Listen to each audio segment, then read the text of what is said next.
Hi, this is Sarah Jenkins with the Beyond the Falls podcast, and I'm joined today with Erica Ellefson. Hello. She is the Public Works Manager for the City of River Falls. Erica, thanks for coming on today. Yeah, no problem. Thanks for having me. Yeah, we're happy to have you. I like to start out, like my first question to most people is, tell me your connection to River Falls. Like, how did you live here now? So tell me about you, Erica. So I went to college here, and I met my husband when I managed Snap Fitness and moved away for a little bit, and then we ended up coming back when we were pregnant and got married, and so really the rest has been history. So we've lived in River Falls since 2010, but I went to college here from 2003 through 2005. So awesome. And I know your husband, well, when you moved back here, you were my neighbor. Yes, this is true. This is true. Kind of a fun story. And then your husband is also from here, so probably drew you right back to to RF. We realized we wanted to be in River Falls. We really liked the community. We really liked just the small town feel, and we wanted to raise our kids here. Yeah, I love it. Yeah. Tell me, okay, so now you're the Public Works Manager, and it's been almost a year and a half. Okay, I was gonna say 2 years. Tell me about your role and what motivated you to, apply for this position. And so my end goal has been for many years to be able to work in the community that I live in. And so I really have wanted to come work in River Falls. A, who wants to commute, right? Yeah. And B, just to try and be involved where I live and where my kids go to school. And so I used to be the Public Works Accounting Supervisor for Washington County Public Works. And so that got me into the knowledge of what Public Works was, kind of the high level operations of Public Works. But I wasn't, and I have never been really a boots on the ground type of person in my previous role. But I'm learning. All the staff have been very patient with me. I have plowed snow. I did hop in a lawnmower this year. So I have been out doing different things in the community too, and just helping contribute. But so when I saw the position open up, I was like, this would be phenomenal. I would get to be one that would get to help keep our parks looking great, our streets safe. And we have some pretty great amenities here at the city. Between all of our different parks, we've got Hoffman Park, Regional Park, and Glen Park, also Regional Park, and just everything else that the city has to offer. So it was calling out to me that I needed to apply, and so I was very happy that they offered me the position. And so I've been here since February of 2023. So that got inaugurally pushed into all the plow snowing. It was crazy. I should say snow plowing. I think I said that backwards. The snow plowing, like we snow plowed so much in 2020. yeah, quite a winter. You got a little break this year, and Yes, but Mother Nature's paying us back with all the rain. I know it hasn't stopped, has it? It's gonna happen. Yes. So you mentioned Glen Park. I know it's Glen Park has been around for 125 years. 125 years. Yes. So I'm just bringing it up because you brought it up. Tell me a little bit more about Glen Park, if for those of us who don't know maybe a little bit of the history. Yeah. So Glen Park opened in July of, I believe it was 1898. So it celebrated its 125 year anniversary last year. Originally there was a zoo, which who would have thought there would be a zoo in Glen Park? Yeah. Hard to picture right now. Right, how it is. But another cool thing is the Glen Park pool was built in 1933, cost $6,000. So if we were to do that today, I mean, I could not imagine the dollar signs would be behind it. It'd probably be a couple $1 million. Yeah. So also funny story is some of the filtration, though it's not original to when the pool was built, it's still pretty old. And we did have some mechanical issues, unfortunately, last week. But we have got some pretty cool, unique staff that can fix just about anything. And they put in a 25-year-old piece of equipment to make sure that pool could run, the mechanicals could run. Oh my goodness. And they reinstalled it last week. And so that's just crazy that they kept it, and B, that they were able to rebuild it to the point where they could get it to work. So we have some really brilliant staff and being able to do some fixes out there. So also the Glen Park pool and the bathhouse are on the National Historical historical registry list. I did not know that. That's really neat. And so is the bridge, the swinging bridge coming in. So what that really means is if we ever want to do anything to it, we have to get lots of approvals now. I mean, it's great to say that it's a part of the historical society listing, but there's lots of loopholes you have to go through just to replace the roof. We have to keep it in its like aesthetic. So we can't change the color. We can't really do much. So although it's cool, it has added some hurdles along the way. Yeah. So the pool also has a splash pad. Splash pad is free. If you want to use the pool, there is a fee for that. You can buy a day pass or season pass.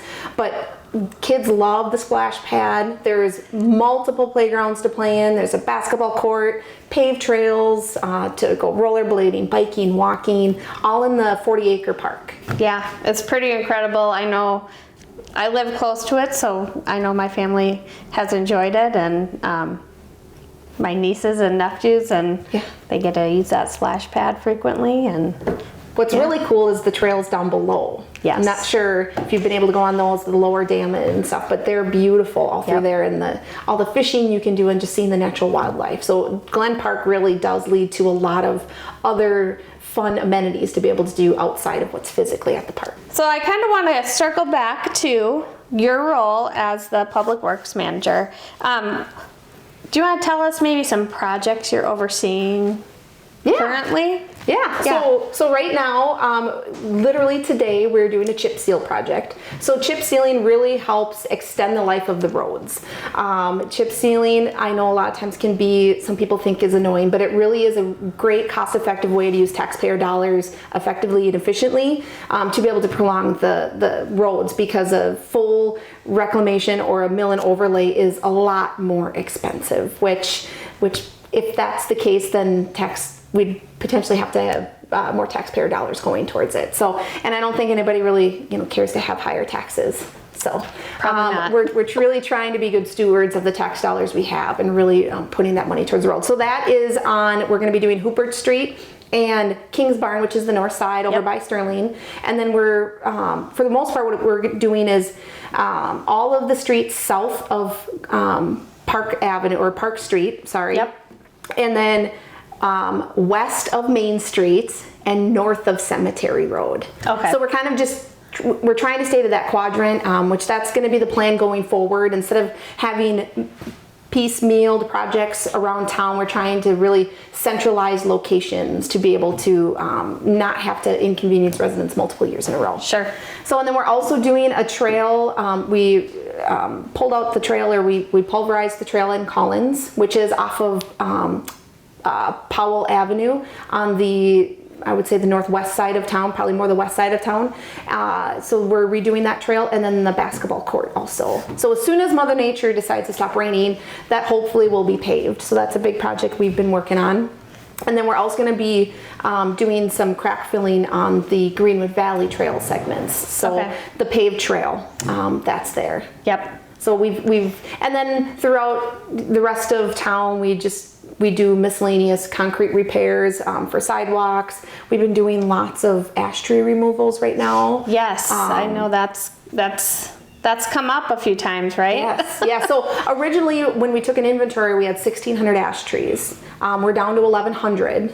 Of those 1,100 ash trees that are left, they're all going to have to come down eventually. And there's about 600 of them that will probably need to be coming down in the next few years. Okay. So it's really prioritizing those trees that are kind of the most affected, and trying to get those down, and then getting new trees planted in its place. Yes. So I mean, that's a huge project in itself. You're helping coordinate all of that, so it's, thank you. Yes. Yeah. We have I can't say enough great things about the staff and who works here. I mean, they wake up every day and they want to be here, and who else wants to answer the call at 2:00 in the morning or midnight and come and plow snow so everybody else can get to where they need to be safe.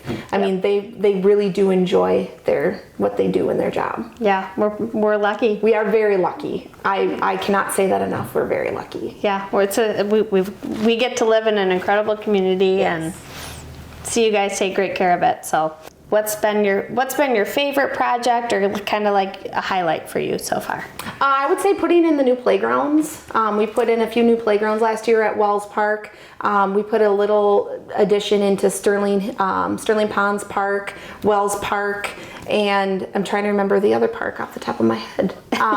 So we did 4. It'll come to me eventually. I should have remembered those 4. But it's always fun to be able to put those amenities, out for the kids, to get them out from playing video games, to get them out and about and seeing nature. Yes. So that's probably been one of my most favorite things as I've been here, but I really wasn't that much of a part of it because a lot of that was finalized before I came. Sure. And there was, so I was here to kind of help take some of the credit of look what we did. Yes. But I really didn't have much to do with it. That was planned before, but it happened physically when I was here, and I did have to do some things. Yeah.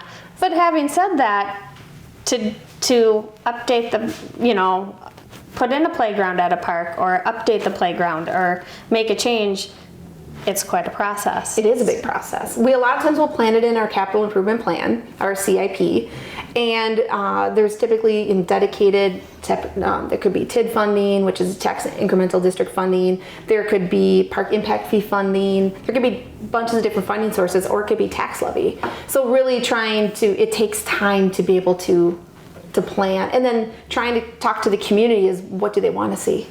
Do they want to see a like replacement? Do they want different? So how does the public and the residents use the space? Is there anything else, like kind of before I close out here, is there anything else you want to tell us or share with us? Or I don't know if there's any events or anything like that coming up. I know River Falls Days is around the corner. Yep, River Falls Days is around the corner. Then after that, I'm trying to remember, we've got, so there's Art on the Kinney coming up in the beginning of September. Yes. There's Bacon Bash coming in September. And then I believe the first weekend in October is the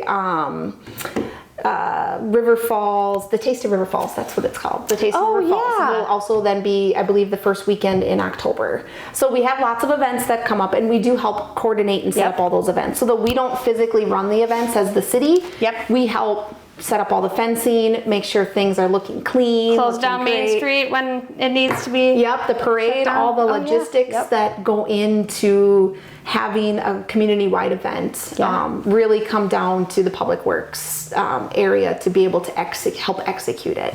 Yes. So we really do get to be involved in just about everything in town, which is fun sometimes, but sometimes can also not be so fun when, like, the Octagon building, which is at Hoffman Park, toilets stop working, and you're called to try to help clean it up, and then there's trees that go down, so it's fun to be involved in a lot, and it's fun to be wanted and needed, but then there's other opportunities where you're like, I really don't want to be wanted or needed for that. Like, I'm good, but you can't just say no. So that's right. Especially because those areas and those facilities at Hoffman and all of our parks people depend on them. Yep, absolutely. So you got to be looking great. Yes, I love it. Well, thank you so much for coming and joining me today, and I just appreciate you taking your time out of the day and all that you do for our community.